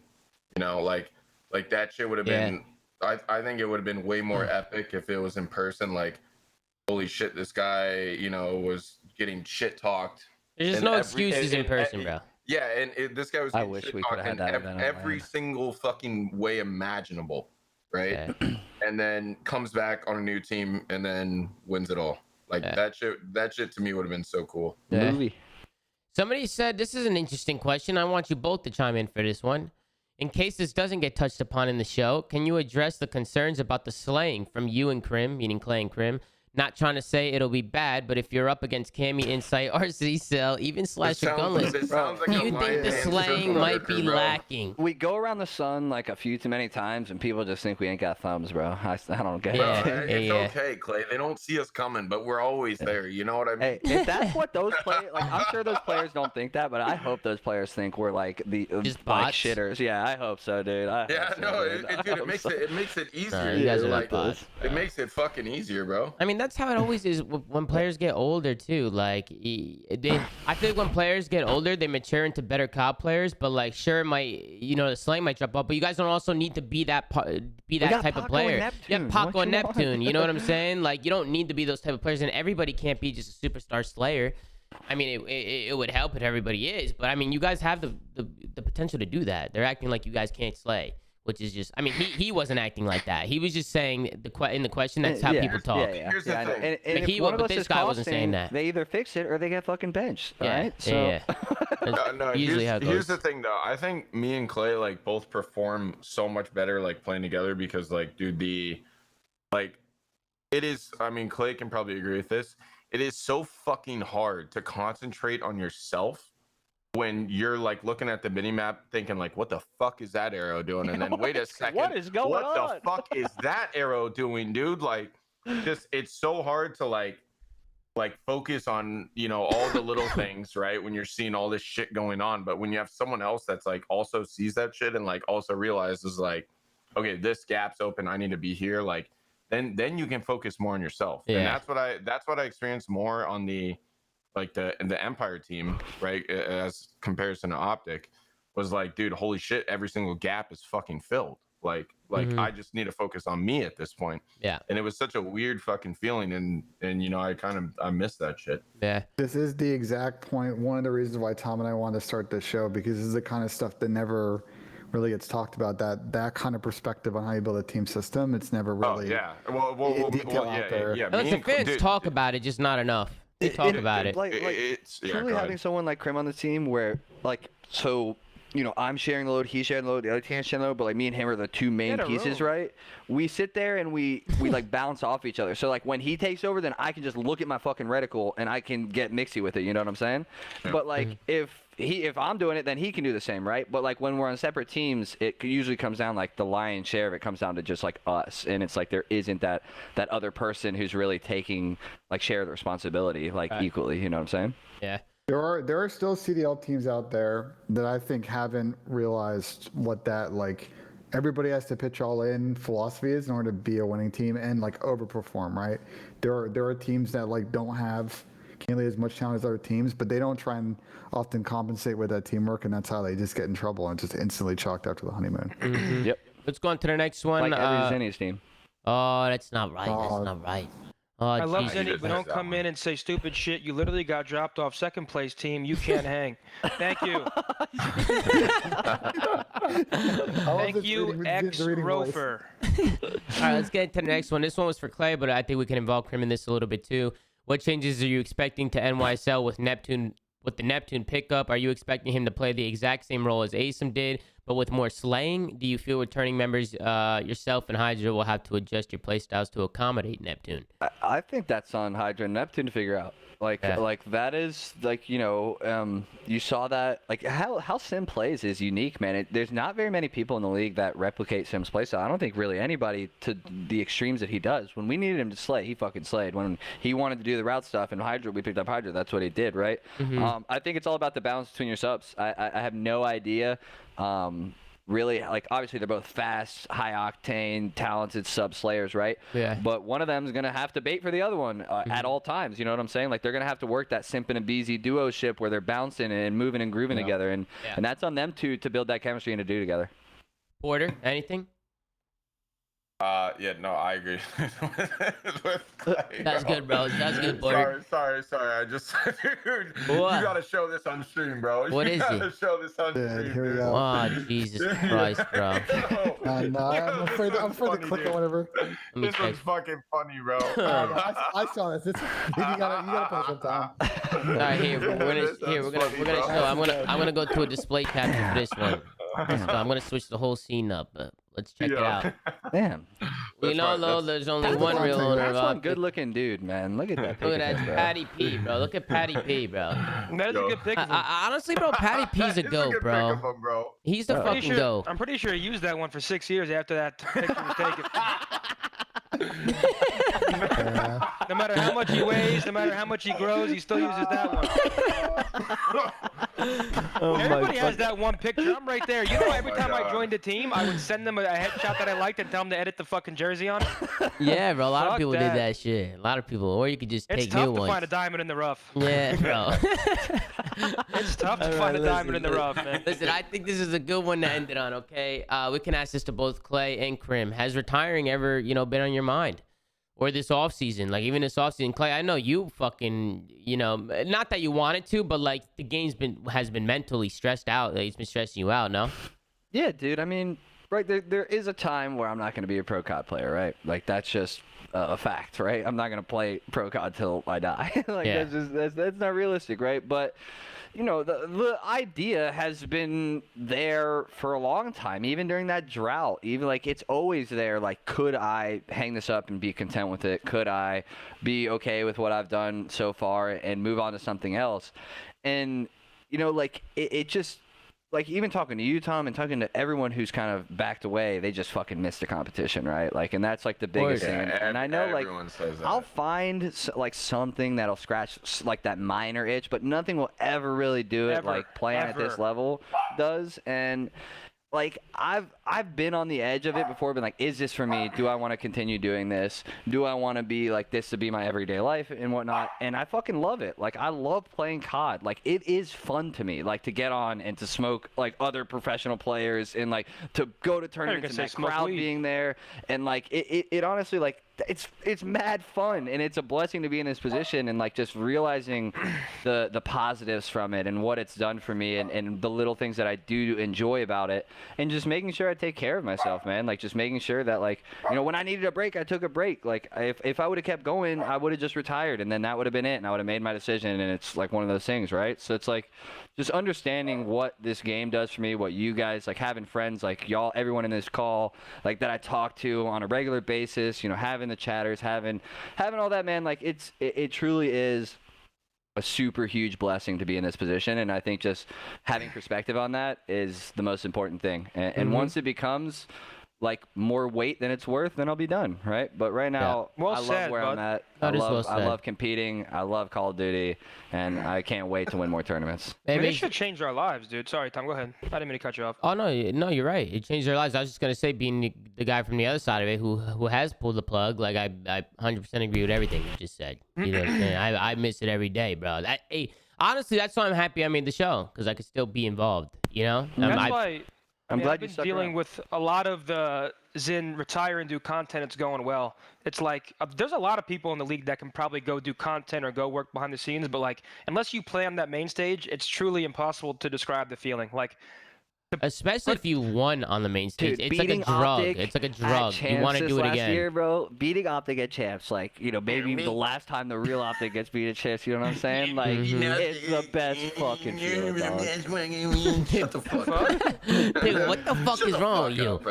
But I really do think that winning is a drug. Like when you first win, you fiend. You want more of it. You just want to keep winning. You want to feel that again. You want to get that feeling again, because there's nothing like it. A fucking addict. of course, but also playing, bro. I Like, mean, bro, I'm being honest. you can be the last You place know? team in the league, and you're still on that like main you need stage some feeling that adrenaline. And I Yeah. guess to say it basically, like what our job is, this is the highlight of it. But like we travel the world playing with and against our best friends, and we've been doing it for over a decade. At least some of the people on this call, like. When I say it legitimately changed our lives, and like Clay, me, you, Krim, we literally, Tom, you were there, early Ghosts, we saw it go from like 100-person little ballrooms to like stadiums. Like I guess I can't really describe how hard it is to actually like visualize walking away from like what changed your life. And it's gonna happen one day, but like it's just such a It's terrifying. it is the scariest that, bro. I can't even imagine the I've feelings I'm done gonna this feel my when I walk whole away. life. I did my whole life. Yeah, bro. I mean, dude, you're about to be 30. You know what I'm saying? I've Like, done you this could- since I was fucking 16. Like, I mean, you were playing games younger than that. You know, I like know, you. but like, dude, it's I don't know, man. It's a scary thing. I think everybody in this call and a lot of other pro COD players are perfectly fine after this, and they like everyone tells me, like so many people in comments tell me like you shouldn't be worried, like you'll find a job, and I know like I'll figure it out, but like leaving this, like what we've built and where your we're whole at lifestyle now, like, changes. It yeah, doesn't bro. matter. Your whole life Yeah. just changes. That's Exactly. all I it think comes another down to. aspect to it is like as soon as you walk away, I think like the childhood's over. Like I feel like this. You're an adult now. I'm not sure if you guys feel the same way, but like I feel like this keeps me No, like. I didn't feel that like, way. how No, about that, me bro? personally, Like, I didn't feel like that way. I feel like 13-year-old me, like getting on, playing every day. Like you guys don't share that. Like I don't know. I feel like when you I share walk that away, it's sentiment. like. I mean, I'm like- definitely mentally still 13. That's Yeah. for damn Yeah, sure. well, no. What I'm saying is like watching everybody walk away. Like, bro, players like Aqua. Like, I'm a pretty nostalgic guy. Like, I think about all the people. I guess I've never been able to grasp the fact that like it's just normal. Like people like Spacely, we don't talk too much anymore. Like it just kind of Yeah. happens. And seeing like big names like Formal and then Aqua and Damon and so many people walk away, it's just like Formal's Space is a retirement good thing one. made me emotional, man. Like Bro, it actually made me yeah. emotional, and like he was like one of my biggest rivals of all time, and like seeing him step back and retire made me like hella emotional, dude. Like, I guess the crazy. Did you cry? I've never been able to, dude. This sounds like a Pine Park talk. This sounds. Wait, did I cut someone off? No, Porter's fucking funny, bro. Oh, this sounds like a Pine Park talk, but like I feel like time has actually flew. Like I think Oh, like it did fly, bro. like bro, like these years don't feel that many years ago. Like World War II was what 4 years ago. I feel like I was in Columbus, Ohio last week in the pro lounge with the boys.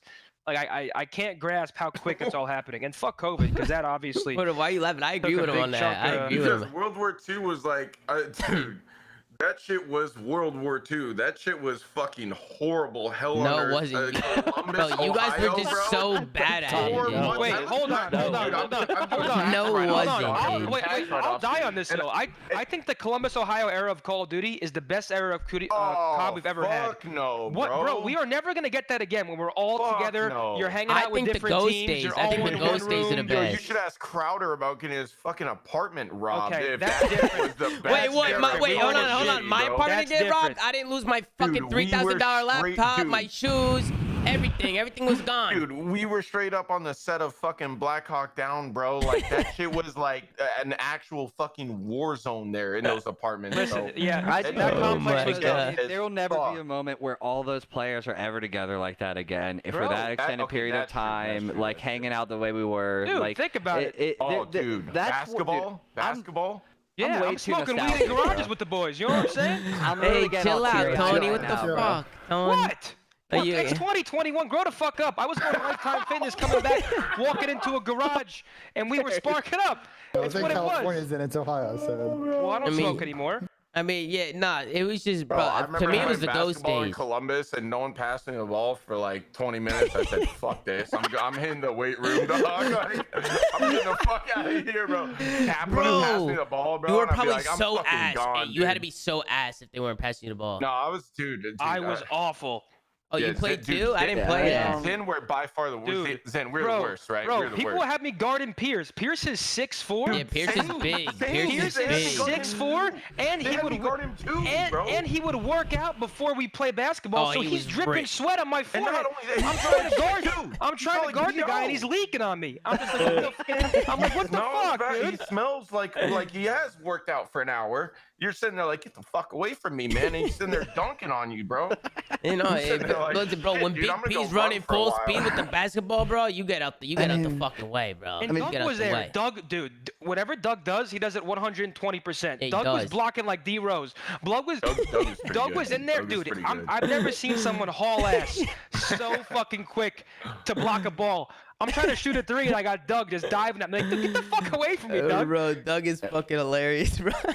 That's funny, bro. I'm a super nostalgic person, man. And I'm even the like worst. Gersh was tweeting some videos of us at the Face House and like some old clips of us, Tommy, and like Yeah. stuff. And Oh, like I that saw shit, that. I dude, that saw shit that. made me like I get all up in my feels about So that do shit, I. bro. So Like do I. all that's Finally. like some like one of. First time Porter got wasted, I was with him at BO2 Anaheim. This fool was passing out in bathtubs and shit, bro. Like, Oh, and Doug coming out on the flank. there's And so Doug many coming out on memories, the dude. flank, bro. Like, Porter, you once were we're fucking done- off the fell shit. asleep under the beer pong table. Once we're done and we can talk about all this stuff, dude, and we're gonna have some insane stories, bro. Like it's been a great fucking ride, man. Yeah, I'm it's glad been a I got to great ride. experience it for at least another season, man. I'm excited, man, because Yep. like this shit is precious, bro. Like having conversations with you guys, man. Like having conversations just with the people involved in this community. Like eventually that's not gonna be a case, man. And I hope that day doesn't come soon. Stop. Fuck, dude. Listen, I actually can't listen to this shit. It actually really Listen, fucks with my bro. head. I mean, I would Start- say that you Go ahead, guys Ben. are all, big enough influencers and stars, and no matter what you're going to do outside of, your playing career, you're still going to be a part of that community. I think it's a pretty large entity by itself. and I not hope just so. I hope players so. and, you know what I mean? But Bro, here's the problem. People ahead, always Tony. say, Zin, do you plan on coaching when you are done? And I'm like, no, because I know me. If I'm coaching and I'm watching people fuck, I'm like, dude, this guy is awful. I'd be going to the GM saying, put me in, dude. I Let me play. I Let me do promise it. you I'm picking up that lane, dude. I can assure it. yeah, nah, Coach see, a coach Let a me team. do it. I'd be a turning lot off of my players' hey, aim bro, assist and shit. That's how you got to give credit to the players who are coaching now too. Like Crowder and Cap. Because even for me, bro, coaching, I didn't want to do it. I was thinking about it for like a really long time, but I just didn't want to do it. Bro, Cause I don't want to. hell, I feel bro. like I just felt like I'm a player, bro. I just can't see Bro, myself we coaching. haven't seen the sunset in like 13 years, bro. Like, think about that shit. I see the sunset now, and I'm like, wow, dude, this shit's beautiful. Does this happen every day? Well, You know people, what I mean? people I'm don't sitting there realize. like, Oh like, my up god, until a bro! couple You're years not ago- wrong though. You're not wrong. Dude, Yeah. tell me in the off-season hits, you're like, whoa, bro, what is this? I mean, bro, even It's being in beautiful Porter, out. no bullshit. When we were in Hawaii at your wedding, that's how I was Yeah. thinking. I was like, dude, Yeah, this you're is like, what? incredible. This shit exists? I was like, I need to What the start. fuck? I want to explore, bro. Like, I want to like travel to all different kinds of places, do things we didn't get the chance to do. That's something you think about when you get older. On some no bullshit. This guy Porter was hiking, Chad. When the fuck he smokes 2 packs of Bro. cigarettes a day? When the fuck do you Man. ever see him hiking? I didn't Oh, expect bro, to feel some- these emotions on the flank, bro. Fuck. Yo, Clay, text me later. We gotta talk. I'm fucked up. I didn't sign up for this field trip, bro. And hey, Fuck. that's next if you guys are interested, man. A podcast, not an actual podcast where we don't even talk COD. We'll just talk other bullshit. That's like a whole different Oh, idea. that'd be dope. If you guys That'd are be a if dope you guys idea, are man. interested, it is being in the talks. Okay, Of course, so it of is, course. and of course everybody will be paid accordingly. Not just because Sick it. talking. No, because I don't want you. It won't be. Sig circle, It, bro. it won't be because the reason why I say that is because it won't be like Theater. something where it's my show and you guys are guests. Like you're a part of the show. You know what I'm saying? It's an idea that's like being floated around. So if you Round guys, table? yeah, like a round table type thing. So Dude, that would be fucking awesome, yeah, bro. if you're actually interested in it, especially I know you guys are playing during the season, but one day that is something I am 100% doing, and I want people I want people to know like the table, like the name, the show, everybody will be involved, like everybody's gonna be a part of it. Like I don't want it to be my show, I want it to be everyone's show. I think it'd be a good idea, and it'll bring more content. Lounge. There you go. The Pro Lounge, that's good, right there. That'd be sick. And I think it's Call of Duty related. That's How is that? That doesn't necessarily Not really. Call of Duty. I guess That's you're how right. The Ben Pro, makes the I big like that. bucks right The there, Pro bro. Lounge. Thank Ben, you you. can be the producer. That. Good. Stop Wow. leaking. I mean, it's What a the little hell? bit. It's a little bit of a tease. No, bet you could be on the show. You come on the show with us. We Alright, just man, talk bullshit. You've been I got some around for long stories. enough at this point, Ben. Yeah, bro. You know everything. 2014, Yeah, bro. 2015? Yo, Ben's ascent to the top bro. has been admirable, man. Bro, Yeah. in shows like that. Hold on, we could talk about it. People may not know, but like Yeah, let One him of know, my man. Give him the first- story, Benjay. one of my first gigs in the scene was fucking moderating Clay's chat and making sure people were getting out of line when they were arguing Clay versus Formal in AW. He was that mod stream. No, he wasn't that mod. He No, wasn't- hold on. I'm not Clay. I was gonna make the joke, but I didn't want. I was like, fuck. I'm not sure if I'll I should make do it. it. Listen, all I'll say is that magically I would say things in chat, and then Clay would mention to his team as if it was his original idea. I remember meeting Ben. When did I meet you? Was it 2017 champs? All I know is you're walking around with Clay and you introduced yourself to me. And You were like, "Hey, I'm Ben." I was like, "Okay," and then you were like, and you were like, "I'm one of fucking Clay's mods," and I'm like, "Jesus Christ, someone save Clay! Get this guy fucking out of here! Nah, He's holding his pocket like Bro, teabag from bro, prison when- break." when- penetrated. Hey, listen, my experience from Ben is all FaZe, bro. All FaZe. Ben did a lot of work for us in the behind the scenes at FaZe. did. Literally anything that we needed, it could have been anything. Like Ben, we need a fucking car, bro. We had a car in 2 hours. Yeah, I Like got that shit done, Ben, bro. like fuck, we ran out of energy drinks. Boom, we got energy drinks on the table in 10 minutes. You guys once asked me to get hand warmers when we were in Miami. This guy went to I'll 4 let you different know, stores. That was not He an wa- easy he bro, adventure to bro. find hand warmers in Ben was Miami. literally running from store to store. He couldn't find hand warmers. He was like, he's the Fucking GOAT, bro. Miami. He's the bro. He just fucking he gets the job done, and he works hard. Yeah. Like Ben was well respected, at least by me. Like I always respected Ben, and he always kept me That's why grounded. you're always in my duo, bro. Facts, bro. Now we're doing live on a flame. Look at us.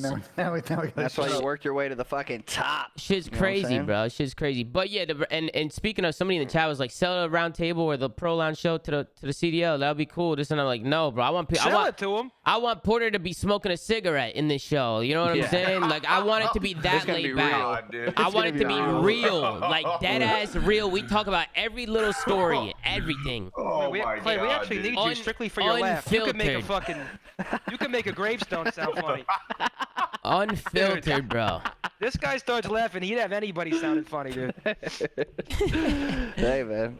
I love it. Well, listen, man, I love it too. we'll end it there, bro. I think we had a good show. I appreciate you guys coming on. I'm not gonna lie to you, right? I'm very honest with my guests. That was my favorite show. I think that was one of my favorite shows, just because we're just kicking it, you know. I like that shit.